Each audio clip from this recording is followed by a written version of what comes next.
సకల దేవతా స్వరూపుడు శ్రీ షిరిడి సాయినాథ్ మహారాజ్ గారి పాదాల విందాలకు శిరస్సు వంచి నమస్కరించుకుంటూ విరంగాం నివాసి అగు మేఘశ్యాముడు హరివినాయక సాటే గారి వంట బ్రాహ్మణుడు.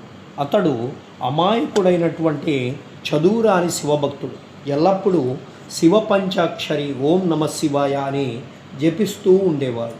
అతనికి సంధ్యావందనం కానీ గాయత్రి మంత్రం కానీ తెలియదు.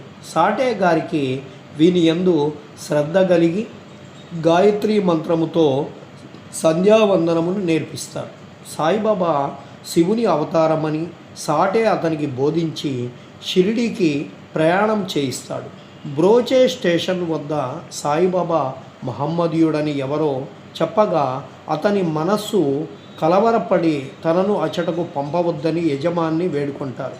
కానీ ఆ యజమాని మేఘుడు షిరిడీకి పోయి తీరవల్లని చెప్పి నిశ్చయించి అతనికి ఒక పరిచయపు ఉత్తరాన్ని షిరిడీవాసి తన మామగారకు దాదా కేల్కర్కు వ్రాసి సాయిబాబాతో పరిచయం కలుగజేయవలనని ఇస్తారు. షిరిడీ చేరి మసీదుకు పోగా బాబా కోపించి అతన్ని లోపలికి రానియక ఈ వెధవను తరిమివేయుడు అని గర్జించి మేఘంతో ఇలా అంటారు: నీవు గొప్ప జాతి బ్రాహ్మణుడవు, నేను తక్కువ జాతి మహమ్మదీయుడను. నీవిచుటకు వచ్చినచో నీ కులము పోవును కనుక వెడలి పొమ్ము. ఈ మాటలు విని మేఘుడు వణక ప్రారంభించాడు. అతడు తన మనస్సులోనున్నటువంటి విషయాల్ని బాబాకెట్టు తెలిసాయని ఆశ్చర్యపడతాడు. కొన్ని దినములు అచ్చటనే ఉండి తనకు తోచినట్లు బాబాకు సేవిస్తూ ఉండేవారు. కానీ అతడు సంతృప్తి చెందలేదు. తరువాత తన ఇంటికి వెళ్ళిపోతాడు. అక్కడి నుండి త్రయంబక నాసిక్ జిల్లా పోయి అచ్చట 1 సంవత్సరము 6 మాసములు ఉంటారు. తిరిగి షిరిడీ వస్తారు. ఈసారి దాదా కేల్కర్ కల్పించుకొని అతడు మసీదులో ప్రవేశించుటకు షిరిడీలో ఉండుటకు బాబా సమ్మతిస్తాడు. మేఘశ్యాముడు తన బాబా ఉపదేశము ద్వారా సహాయము చేయలేదు. అతని మనస్సులోనే మార్పు కలుగజేయచ్చు చాలా మేలు చేశాను. ఇప్పటి నుండి అతడు సాయిబాబాను శివుని అవతారంగా భావిస్తూ ఉండేవాడు. శివుని అర్చనకు బిల్వపత్రి కావాలని మేఘుడు ప్రతిరోజు మైళ్ళ కొలది నడిచి పత్రిని తెచ్చి బాబాను పూజించేవారు. గ్రామంలోనున్నటువంటి దేవతలనందరినీ పూజించిన తర్వాత మసీదుకు వచ్చి బాబా గద్దెకు నమస్కరించిన పిదప బాబాను పూజిస్తూ ఉండేవాడు.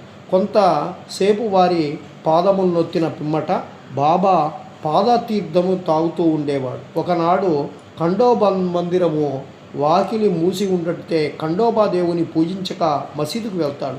బాబా అతని పూజకును అంగీకరించక తిరిగి పంపివేస్తాడు. ఖండోబా మందిరం వాకిలి తెరిచున్నదని మేఘశ్యాముడు మందిరమునకు వెళ్తాడు. వాకిలి తెరిచి ఉన్నట్టుచే ఖండోబాను పూజించి తిరిగి వచ్చి బాబాను పూజిస్తాడు.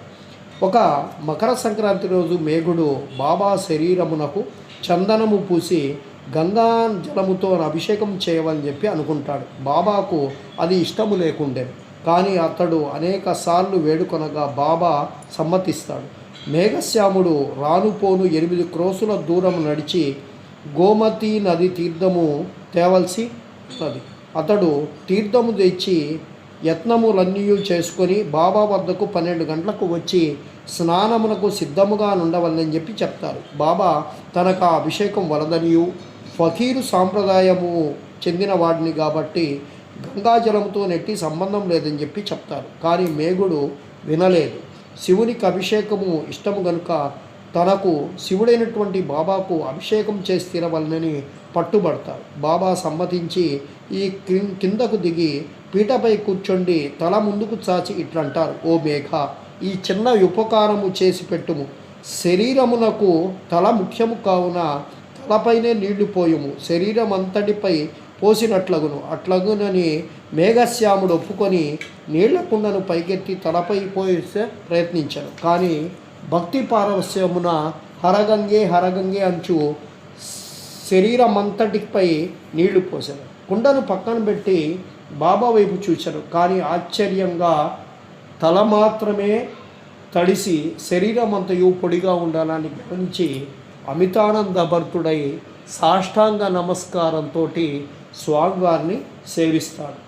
మేఘశ్యాముడు బాబాకు 2 చోట్ల పూజిస్తూ ఉండేవాడు. మసీదులో బాబాను స్వయంగా పూజించేవాడు. వాడాలో నానాసాహెబ్ చందోర్కర్ ఇచ్చినటువంటి పటానికి కూడా పూజిస్తున్నారు.